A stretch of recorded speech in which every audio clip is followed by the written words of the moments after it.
Yeah. My favorite. It's Judd's Hockey Show.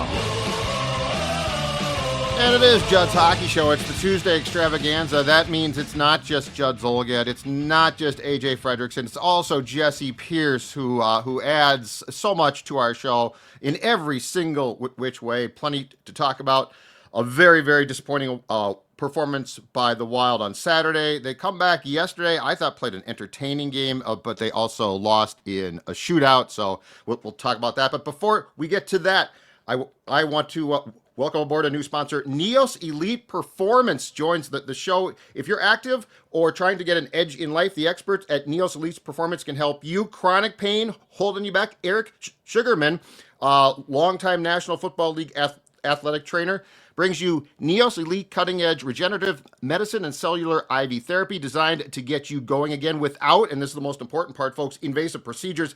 This is white-gloved service delivered to your home. So we're talking no trips to the doctor's office or anywhere else. The team at Neos is going to come to you. So if you've got back or knee pain that's making everyday tasks feel impossible, stop the suffering. Neos' therapy is designed to reduce pain, restore function, and get you back to doing what you absolutely love. That's right, no surgery, no downtime, just results. Schedule now at neoselite.com, Neos elite.com.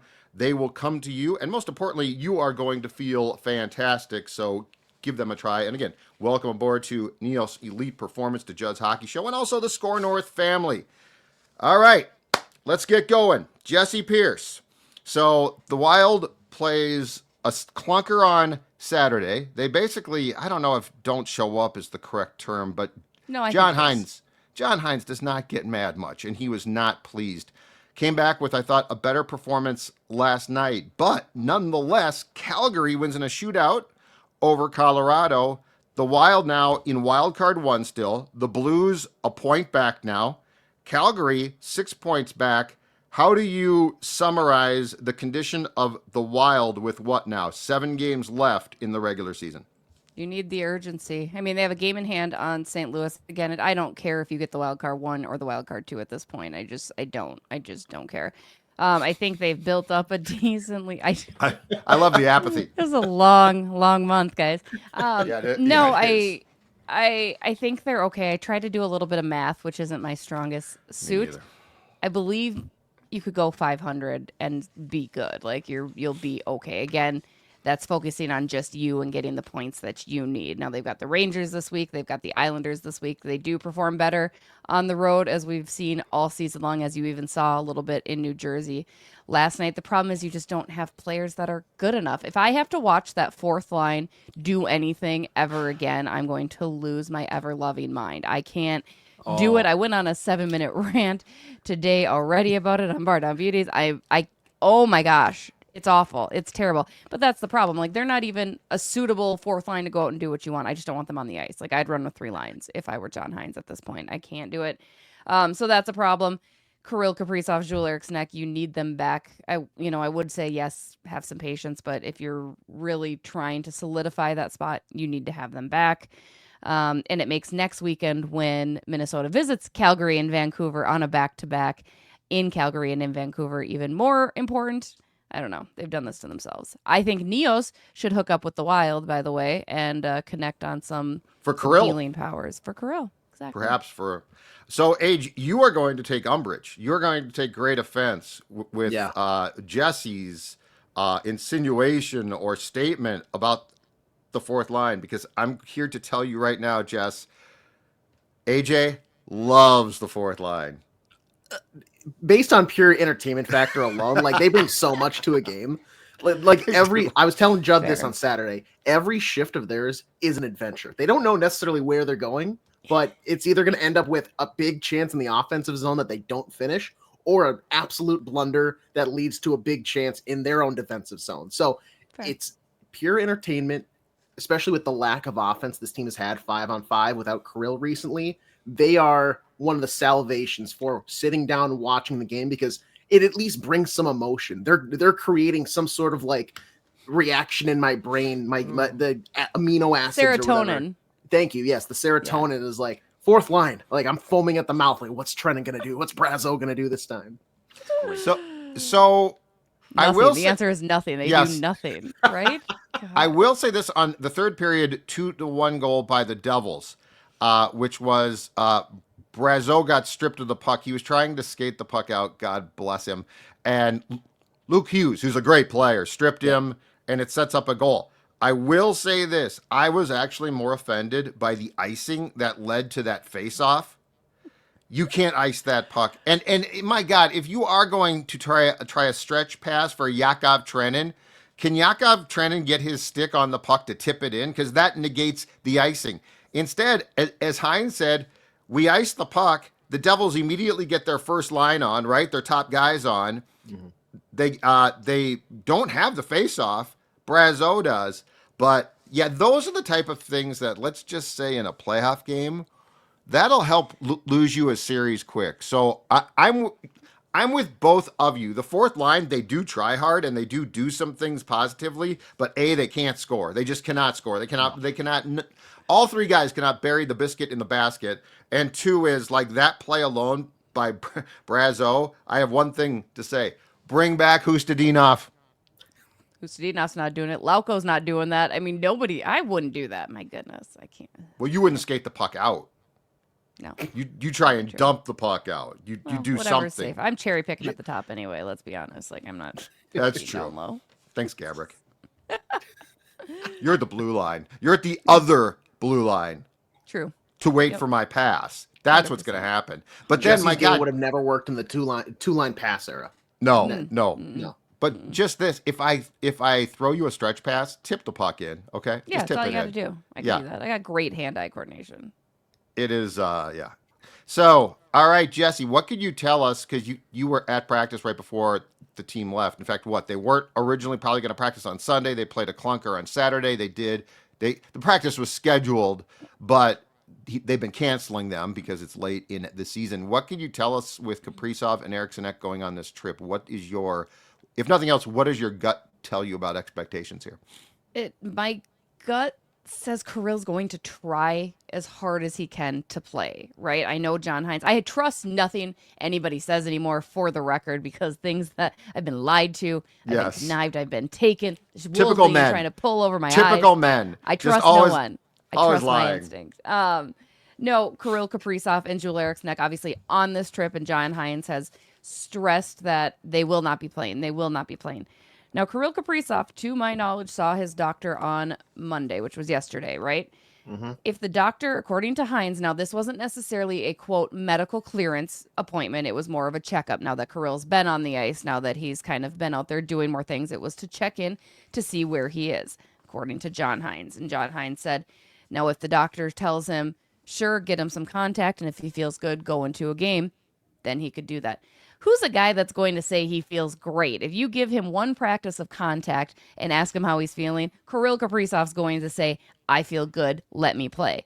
That being said, you have the time to get in a practice or get in a skate with contact. Would it shock me if you see Kirill against the Islanders? No, it really wouldn't at this point. I mean, Kirill's been out on the ice for longer than they've told us. In the times he had a full practice on Sunday, as you'd mentioned. Yes. Looked good. I mean, he's moving. The dude wants to play, and at this point, I don't know. I'm so torn on whether you want him to play or whether you don't want him to play. Judd Eriksson Ek, while Hines did not say is further behind than Kirill, it definitely still feels that way. He also has been out there for team practice, has been skating, looks fine, but Hines said for Ecker, it's more his call. It's more how he's truly feeling and what he's doing. Now, Judd Eriksson Ek is a guy that also will battle through injury, but I think he's a little bit more cautious in his approach sometimes, minus the playoffs when he tried to play on a broken leg for a shift. Just tell him it's the Four Nations. He'll be just fine. Wow. Wow, that's not altogether wrong. Not wrong. So, again, they say that they're not playing on the trip. It just wouldn't surprise me if Kaprizov does try to give it a go against the Islanders. I wouldn't foresee it against the Rangers, but the Islanders possibly. Otherwise, next week, looking like a realistic possibility. Maybe you do wait until after that Dallas game on Sunday and go in against the San Jose Sharks and play the last 4 games of the year. in Jessi, they're not going to say like, "Oh, we're trying to get him in by this time next week," because if for some reason it gets to that like the last game of the week, everybody's like, "All eyes on here. He didn't make the lineup. What's going on?" And what's like? Yes, there have been so much uncertainty, right? They've been holding it so close to the vest because I don't disagree with that. Like even Bill Guerin, a few weeks ago when he's saying, "I don't know. I don't want to tell you guys it's 13 games and it ends up being 14 and you all freak out at me." Like I do understand that because Wild fans, they're chomping at the bit, and you want to find those inconsistencies. So I do get them not giving us a timeline. And as we've talked about at length, the injuries are variant upon each player, right? Yanni Gourde had the same surgery by the same doctor that Kirill Kaprizov had. Yanni Gourde back to playing, right? So it's kind of his body healed differently. It's all dependent on each guy. Now, Kirill, I know, wants to get back. He's been bored out of his mind, it looks like, every time I see him in the hallway talking to his friends.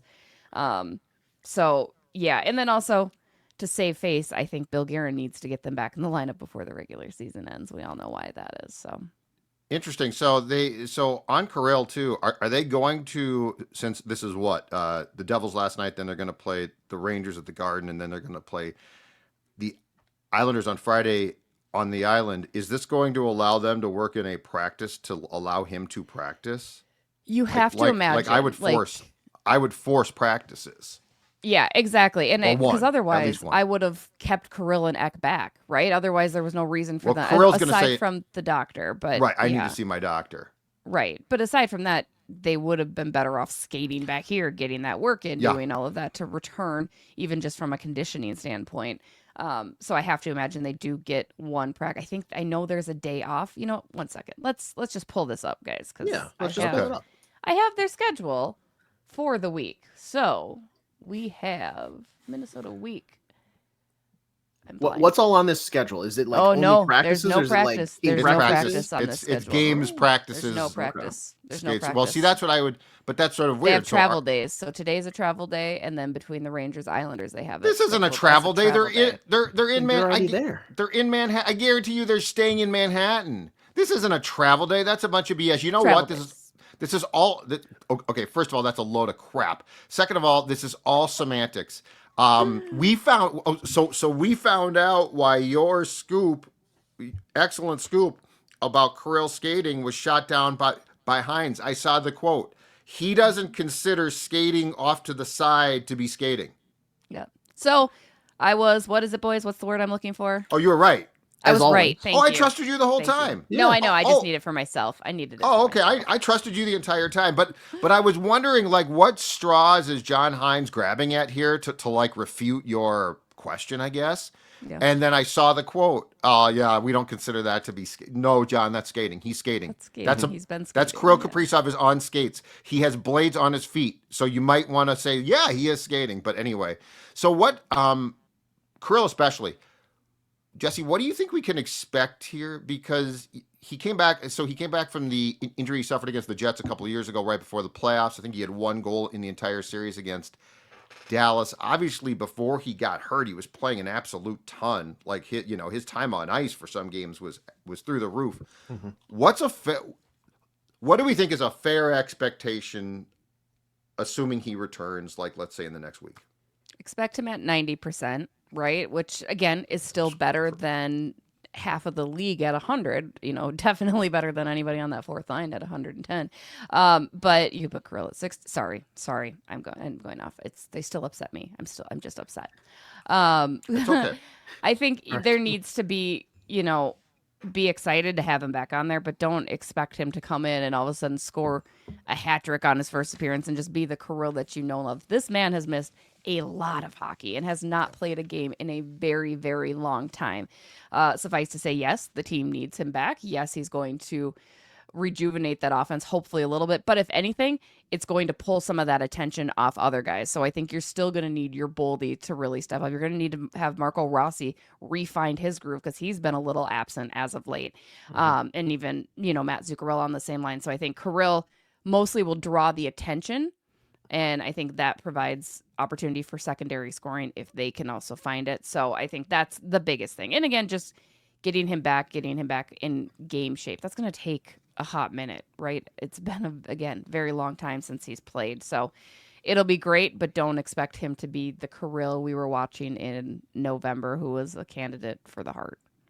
How many games do you feel is like a good number? Because we've seen him come back late in the season, like Judd was just talking about, and then kind of put up a stinker in the playoffs. How many games does Jessi Pierce feel confident in, like, getting him in regular season here as it winds down before that postseason? Like, I think 1 or 2 is like unacceptable, but also just don't force him in. Are you thinking like 3, 4, 5 in that range, or where?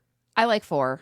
I like Okay. 4 for both of them. I could maybe do 3 for Jules Eriksson Ek, but I like 4 again, just to get up to that game shape. A lot of times, the ideal situation would be, hell, send him to Iowa, let him get in a conditioning stint, right, and get the game momentum back. And because we've seen Kirill, unfortunately, struggle to come back. He does want that runway. He needs that runway to build up before the playoffs. He's not a guy that is comfortable just dropping right in. And again, it's so much time. It's the most time he's ever missed in his career at this point, right? So it's a new territory for him to explore. But I like 4 games. I like the opposition in those 4 games too, because that's the other reason I would be cautious about coming back against the Isles and then going on a back-to-back to play Dallas, or not, it's not back-to-back, excuse me, coming back on Sunday to play Dallas at home. I don't love the potential for re-injury in that situation. So give them San Jose, give them Yep. Calgary, Vancouver, but limit time, and then let them go wild in Anaheim against Anaheim.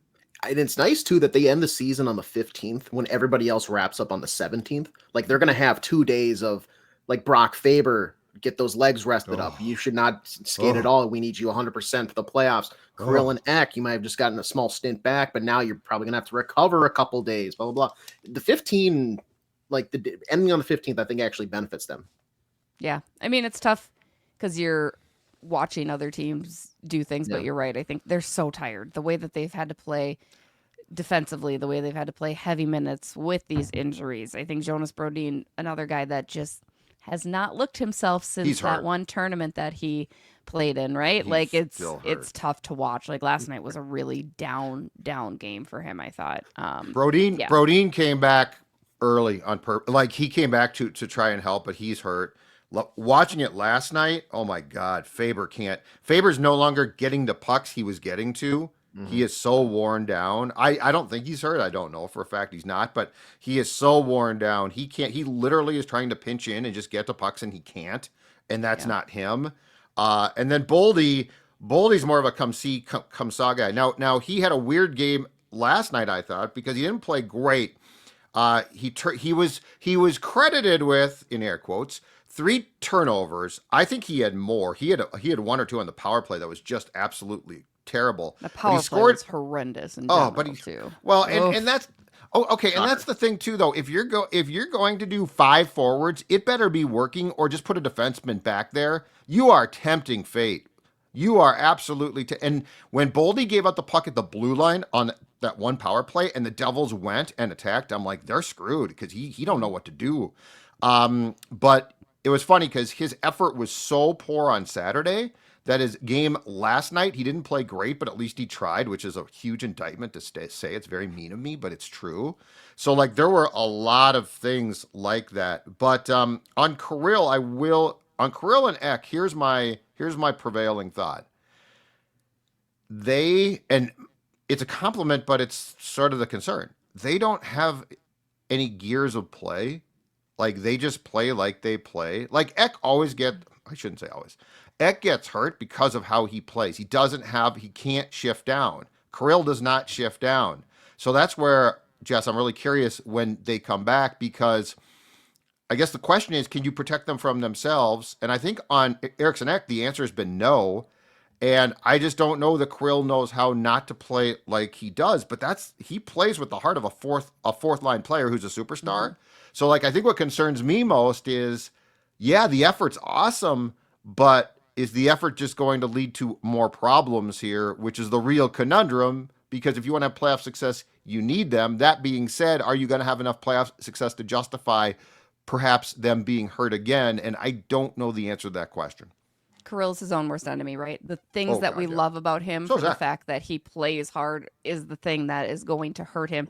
I was told that Andy Ness literally yelled at him to get off the ice. Like, you are done. We are done skating. You need to get off the ice now. And again, you love that about him because this is a kid that loves the game, loves to work, will put the work in, and will go 150 gear every single time. And that's what you love about him. But that is detrimental, especially when you're coming back from injury. Judd Eriksson Ek is no different, right? I mean, they're stubborn players, which you appreciate, which you love because that pairs so well with their skill sets too.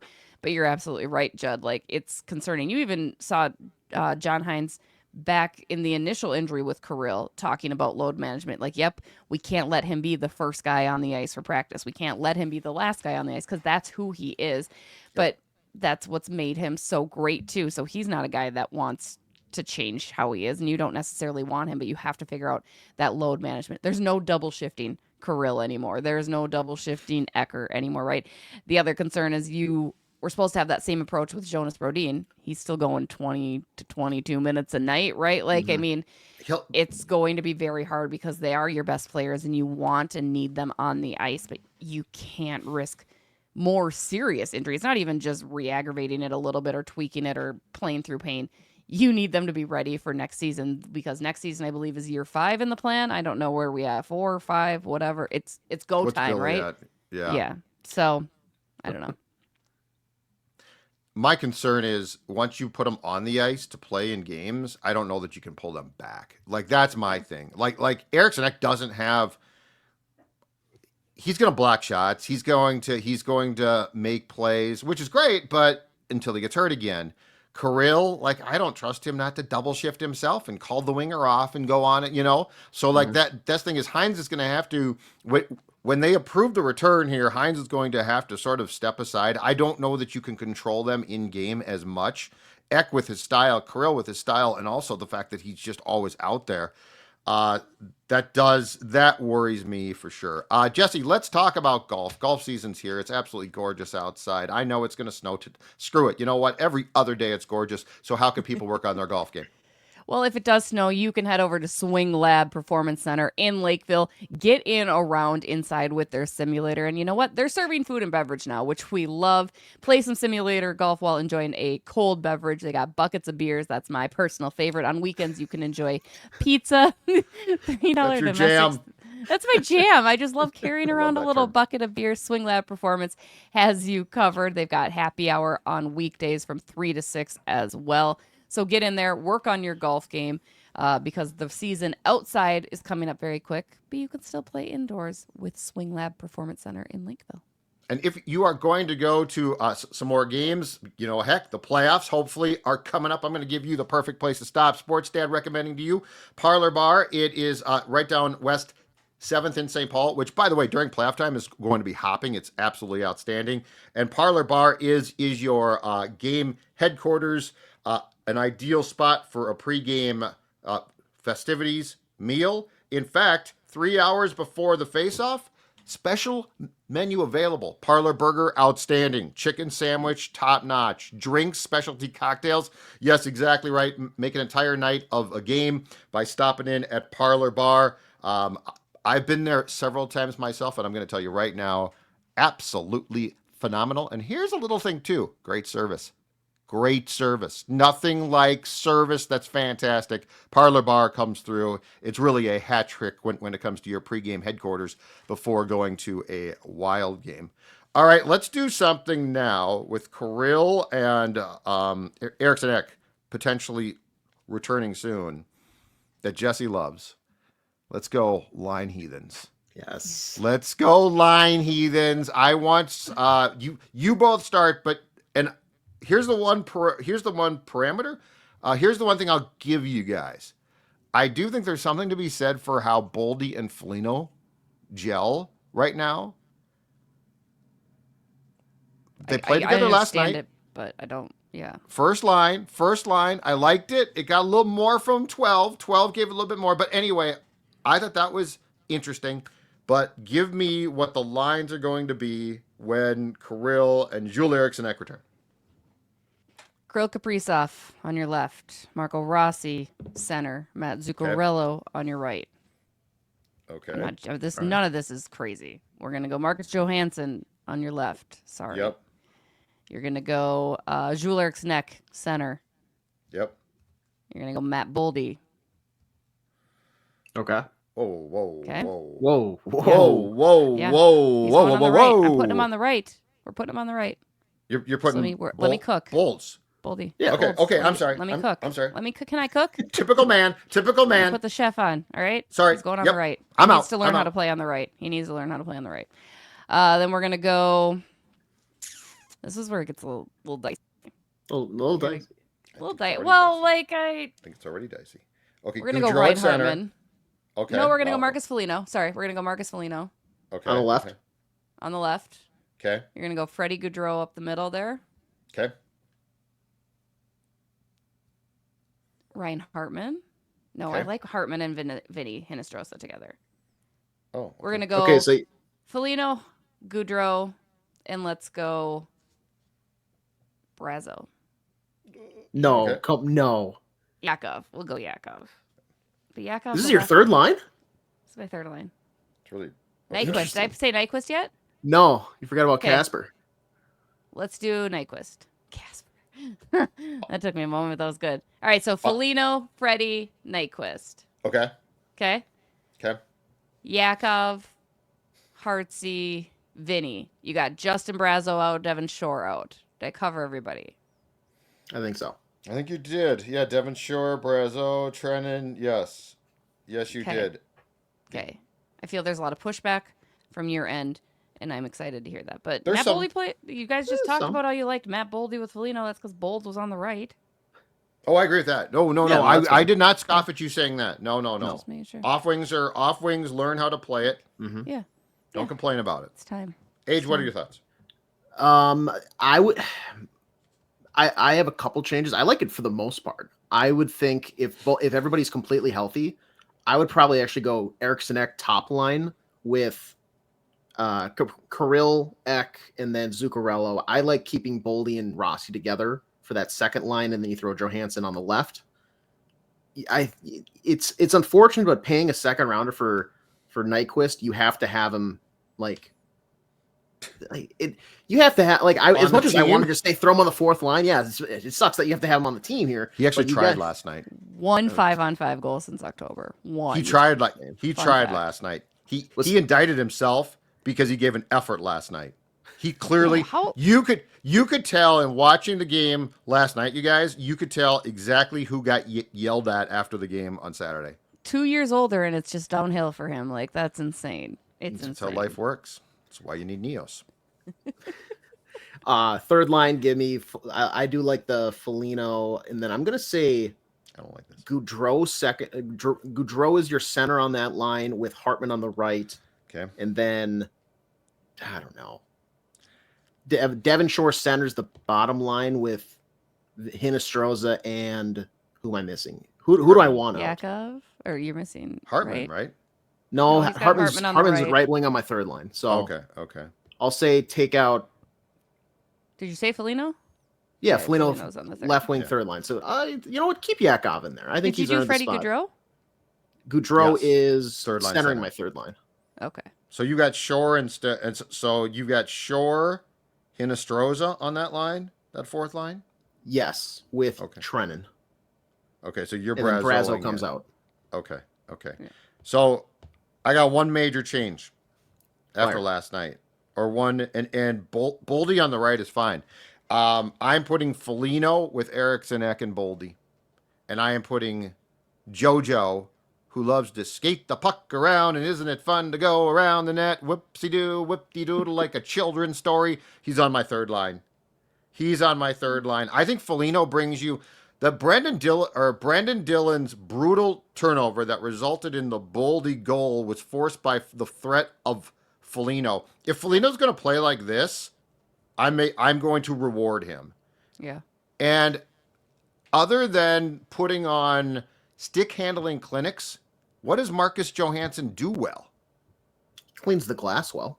Yeah, he cleans the glass, but if you're going to hit him, he is Shoulders. going to. Why- he skates kind of fine. gives you that like, oh no, that you took the puck from me, but now I'm hurt again. Like he always looks like this sad little puppy dog. Like, Yes. please, official call. And he's The an dog gets like articulate. limping. And he's an articulate dude. He knows what he's doing, but he's not doing enough. And I don't see why. I think a second line of Eriksson Ek, Boldy, and Foligno would be so heavy. It would be awesome, and it's got some skill. I like that. I love that. I just don't think John Hines is going to take Marcus Johansson out of the top 6, and that's the biggest like. Well, then John and I are going to have a talk, just like he had a talk with his team. John and I are going to have a talk. You're going to address it, dude? That's a play. Yes, it will be addressed. That's a playoff line. Addressed. That line's a playoff line. I mean, it's giving grief line, right? Like it's giving that. Yes, 100% with more skill. Like, but yes, Boldy I'm also way more kind skill. of like, Well, I don't know. I don't hate it. I don't love it, but I don't hate it. Here's why I don't want JoJo with Boldy. Anything that Boldy sees from JoJo allows Matt to think he's Gretzky. Yeah. Foligno makes you play harder. He embarrasses you. Ek does too, but I'm saying Marcus is certainly not the talent that Johansson is when Johansson's firing on all cylinders.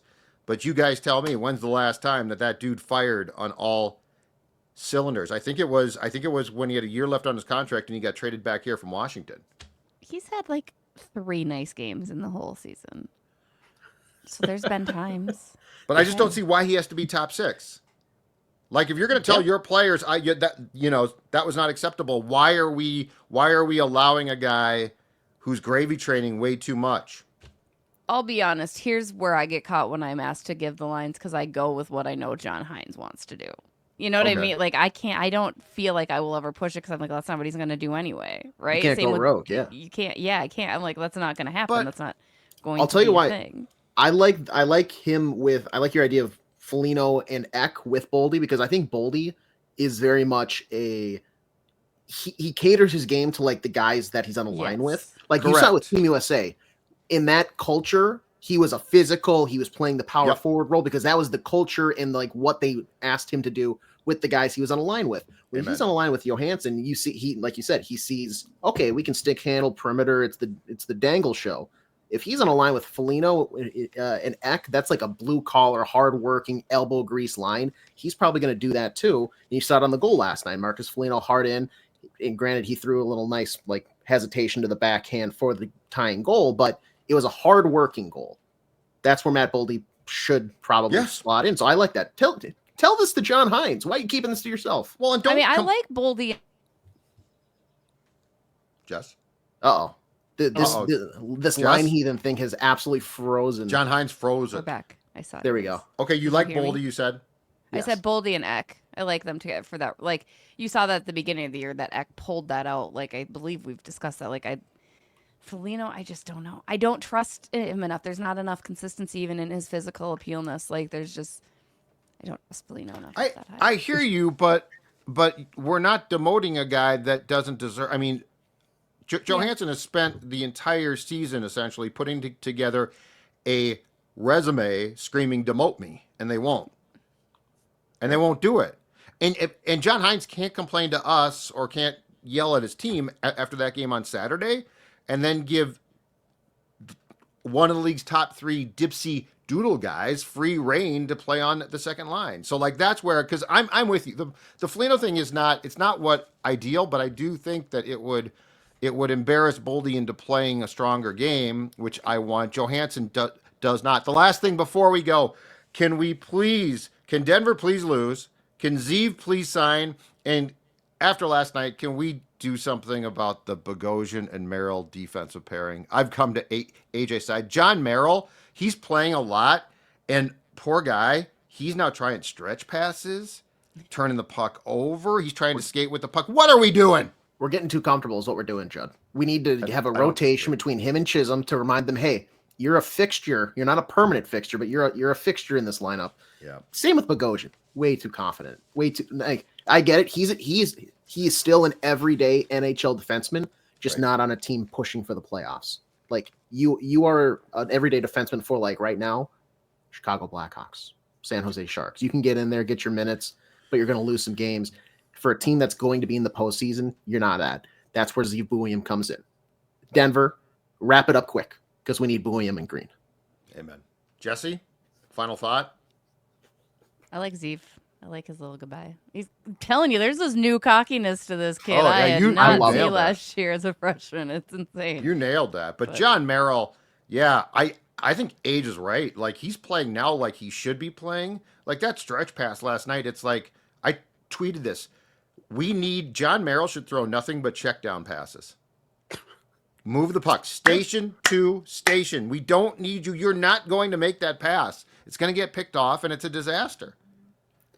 What was it on And I know Saturday? he's your guy. I know he's your guy. You guys No, are pals, although you ripped he's him been behind his back. fine. He's been fine. I don't like him. They're a bottom defensive pairing, right? Like, I don't love Bogosian in the lineup that often either, but I know he is never going to come out. There is not going to be a time that Declan Chisholm will be playing over Zach Bogosian. That's how that's going to operate for the next, year on his contract. Then don't complain to me when your team loses. Yeah, I'm just right, but am I wrong? Not Probably you. not, I'm saying then yeah. John Hines, don't complain. Yeah. Don't like complain. I don't see a world like I would like to sit. Kirsten and I talked about this earlier. Like, I would love to see Bogosian on the outs and play Chisholm in and put Zeev in and make sure those guys are getting their minutes. And Zeev will be in. Don't get me wrong, but they're not going to sit Zach Bogosian in favor of that. Just not what they're going to do. Have you seen his size? No, they're not going to sit Bogosian. They're not going to sit Bogosian, but John Merrill needs to sit. Yeah, that'll happen Yeah. as soon as Zeev. I mean, that's a foregone. I mean, and God bless him. He's actually come back. I think he's had a nice year, especially considering last season and how he's played this season. So I give him credit, but that crap he was pulling last night was like, no, dude, you should not. No. That's it. All right, we're done. Know your limitations. Exactly right. Okay, we're done here. Back in a couple days, Age and I will react to the Rangers game, which is a long trip, as the Wild put on their schedule. They're going to have to travel from the state of New Jersey to New York. My God, it's going to be just a long plane flight. Jessi, we'll talk to you next week. See y'all. Bye.